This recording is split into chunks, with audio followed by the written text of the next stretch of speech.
day, everyone. Today is the 1.07 lesson taking on power. Let's begin reading. The turn of the century brought progressives to the White House. A Republican, Theodore Roosevelt, championed both conservation and business reform, promised a new nationalism, and used the presidency as a bully pulpit to promote his ideas. A Democrat, Woodrow Wilson, and it'll be changing to Wilson here shortly. Was Roosevelt, that's Wilson, called his platform a new freedom and oversaw the beginning of the Federal Trade Commission, a graduated income tax, and the Federal Reserve System. Both presidents took bold steps with long-lasting results. Goals for this lesson: describe Theodore Roosevelt's view of the federal government, explain the focus and goals of Woodrow Wilson's New Freedom, and recognize the work of Jane Addams. Don't forget to go to lesson resources and get your reading guide and lesson answer key. And we will begin the reading. Pages 576 through 583. Starting here with New Nationalism and New Freedom. Two presidents emerged as leaders who took progressive ideas beyond the local and state levels and made them part of a national reform agenda. Theodore Roosevelt brought his vigorous vision to the White House in 1901 and served 2 terms. Woodrow Wilson, elected in 1912, is also associated with progressive reforms, but with goals that differed from Roosevelt's. Theodore Roosevelt's progressivism. Theodore Roosevelt first entered the White House as vice president under William McKinley, elected for a second term as president in 1900. It was McKinley who in 1896 had defeated William Jennings Bryan. In the 1900 election, the Republican McKinley again squared off against the Democrat Bryan and defeated him even more soundly. After the inauguration ceremonies in 1901, McKinley left for a tour of the western states. His travels brought him back to New York for a visit to the Buffalo World's Fair. There on September 6, 1901, while shaking hands with the crowd, an assassin approached the president and fired 2 shots. McKinley died of his wounds 8 days later. His vice president, Theodore Roosevelt, only 42 years old, became the youngest president in the history of the nation. While President McKinley had been a friend to big business, Roosevelt set out to control the monopoly power of big business. In 1902, Roosevelt used the Sherman Antitrust Act, a law that had sat almost dormant since its passage in 1890, to break up the Northern Securities Company, a large combination of railroads. Roosevelt gained a reputation as a trust buster. His administration filed more than 40 antitrust suits, taking on such powerful businesses as the tobacco industry and Standard Oil. In general, Roosevelt focused less on breaking up large corporations and more on extending the government's power to regulate them. "We do not wish to destroy corporations," he said, "but we do wish to make them subserve the public good." In 1902, Roosevelt's actions in response to a coal miners' strike in Pennsylvania revealed his vision of government as an active agent of change.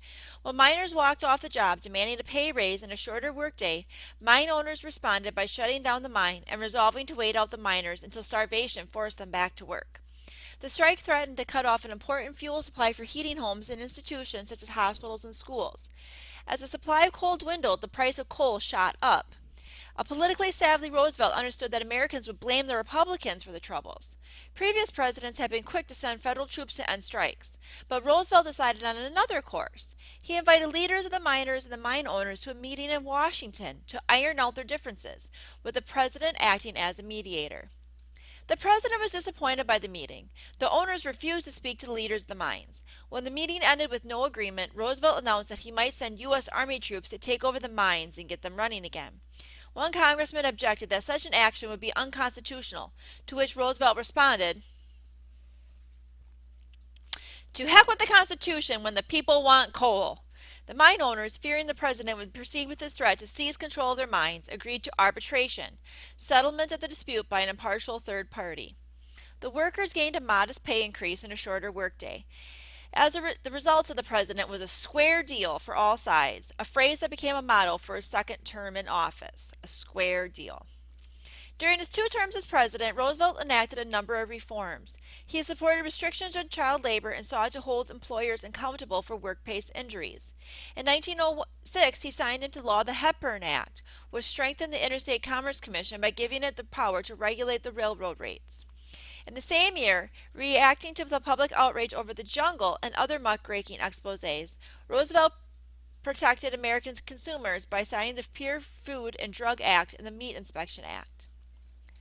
Roosevelt's activist view of politics stood in stark contrast to the laissez-faire views of previous presidents and raised Americans' expectations of the role of the federal government in people's lives. In his speeches, Roosevelt skillfully swayed public opinion to rally public support for his reform agenda. The presidency, said Roosevelt, was a bully pulpit, that is, a wonderful platform for which to preach his ideas. Roosevelt often used the adjective bully, meaning great, superb, to express enthusiastic approval. It's a bully day! An important part of Roosevelt's reform agenda was conservation of natural resources. A passionate hunter and outdoorsman, Roosevelt took steps to protect the nation's wilderness. Working with the U.S. Forest Service Director Gifford Pinchot, Roosevelt endorsed the concept of the planned, rational development of wilderness areas to protect them from careless exploitation. Here's a picture of Roosevelt there up on a horse. The president used his authority to set aside about 150 million acres under the control of the National Forest System, which protected the land from development by logging. Millions of acres were also protected from mining. Roosevelt ultimately established 150 national forests, 5 national parks, and more than 50 wildlife refuges. In 1908, he set up the National Conservation Commission to survey the public's natural resources and plan for the responsible management. Roosevelt versus Taft. TR, as Roosevelt was sometimes called, decided not to run for a third term as president. The Republican Party, at Roosevelt's urging, nominated the Secretary of War, William Howard Taft, for president.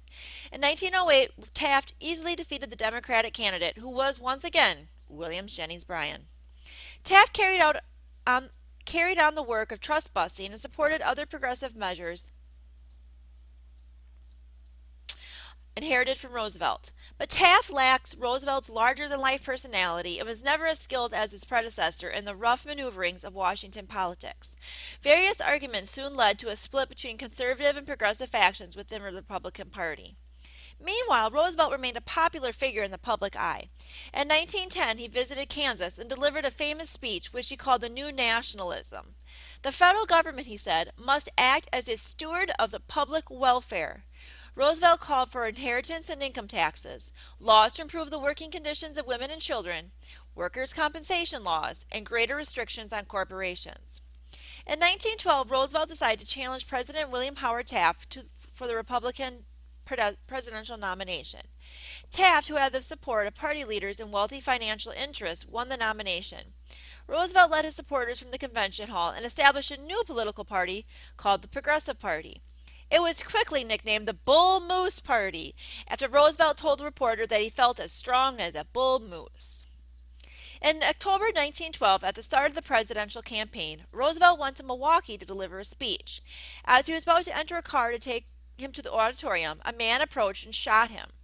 The shooter later claimed to be guided by the ghost of McKinley and opposed anyone serving a third term as president. The bullet went through Roosevelt's steel eyeglass case and a copy of the 50-page speech in his coat pocket and stopped just below his right lung. With the characteristic bravado, Roosevelt refused to go to the hospital and demanded to be taken to the auditorium. As he began his speech, he showed the audience his blood-stained shirt and asserted, "It takes more than this to kill a bull moose." Woodrow Wilson's progressivism. In the presidential election of 1912, Roosevelt was a candidate of the Progressive Bull Moose Party. His opponents included the Republican candidate President Taft, the Socialist candidate Eugene Debs, and the Democratic candidate Woodrow Wilson, the governor of New Jersey and former president of Princeton University. With Republicans splitting their votes between Roosevelt and Taft, Wilson won the 1912 election. Like Roosevelt, Wilson was a progressive leader, but he held a different vision of progressive reform. While Roosevelt's new nationalism aimed to control big business through increased regulation, Wilson sought to break up economic monopolies. Wilson proceeded to push through a bold agenda of reform, which he called New Freedom. Wilson pushed for tariff reform, long resisted by big business. Corporations favored high tariffs because these taxes on imported goods maintained high prices on foreign products, thus favoring American manufacturers. Wilson thought that consumers suffered from the high tariffs. At his urging, Congress lowered or even in some cases eliminated tariffs on many imported goods, including sugar, steel rails, farm tools, and wool. While the lower tariffs meant less income for the government, Wilson planned to make up the loss through a new way to generate revenue, the income tax. In 1913, the 16th Amendment to the Constitution gave Congress the power to tax people's incomes, but said nothing about how people would be taxed. Wilson secured a graduated federal income tax, which allowed the government to tax people with more income at higher rates than those who earned less money. The same year, Wilson signed the Federal Reserve Act, aimed at reforming the banking system. The act created 12 regional Federal Reserve banks overseen by a board in Washington, D.C. The act established a federal body to issue paper currency, loan money to private banks, and give the federal government substantial authority over the nation's banking and money lending system. That system is still in place today. Wilson also won passage of the Clayton Antitrust Act, which prohibited businesses from engaging in anti-competitive practices, such as forcing dealers of a product to agree not to sell products made by competitors. The Federal Trade Commission Act, another part of Wilson's program, was designed to investigate and prosecute unfair business and trading practices. In 1916, Wilson secured passage of the Keating-Owens Act, which established federal restrictions on child labor. Wilson abandoned much of his initial intention to break apart corporate monopolies. He chose instead to regulate them. In the end, Wilson's program resembled Roosevelt's. Both presidents used the federal government to respond to the social and economic disorder that accompanied the dizzying economic and social changes at the turn of the century in America. Jane Addams in the Hull House. Okay. When she was a little girl of 6, Jane Addams, growing up in the prairie village of Cedarville, Illinois, had a reoccurring dream. Okay, and I'm going to kind of skim through the dream and going back to the reading. Looking back, the adult Jane Addams interpreted her reoccurring childhood dream as an absurd manifestation of that curious sense of responsibility for carrying on the world's affairs which little children often exhibit. Throughout her remarkable life, Jane Addams never lost that sense of responsibility, in particular the responsibility to help the underprivileged. Not only did Addams establish the nation's most influential settlement house, the Hull House in Chicago, she also went on to become perhaps the best known and most respected American woman working for social change. Jane Addams was born in 1860, the eighth of 9 children. Her mother died when Jane was 3. Her father, a prosperous mill owner and investor, shaped her interest in work of civic improvement. He used his political and economic influence to help his Illinois county organize its first church, school, and library. Later, he won a seat in the state senate and helped reform the state's schools, prisons, and asylums. As Jane Addams recalled in her autobiography, 20 Years at Hull House, her father's example and counsel shaped her early thinking.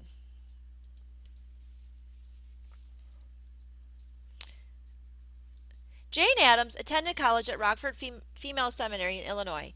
She became an avid student of art, history, and literature. When she graduated, she faced limited options. In Victorian America, Jane was expected to follow the traditional path open to women, marriage.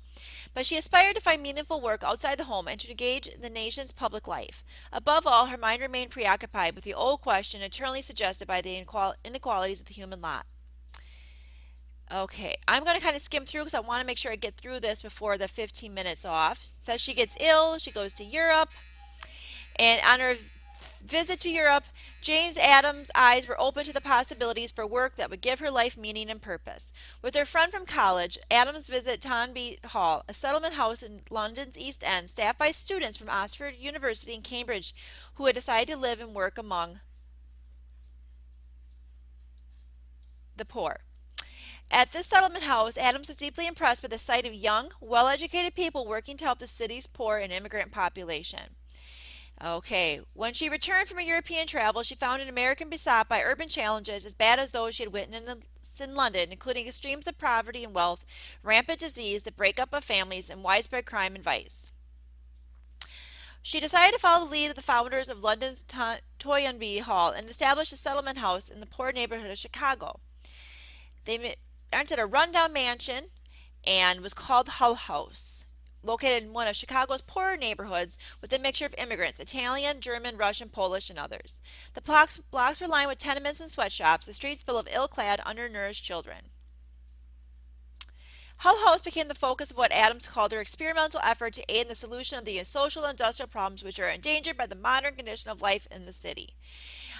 Read through What she did here in the Hull House, the focus of the Hull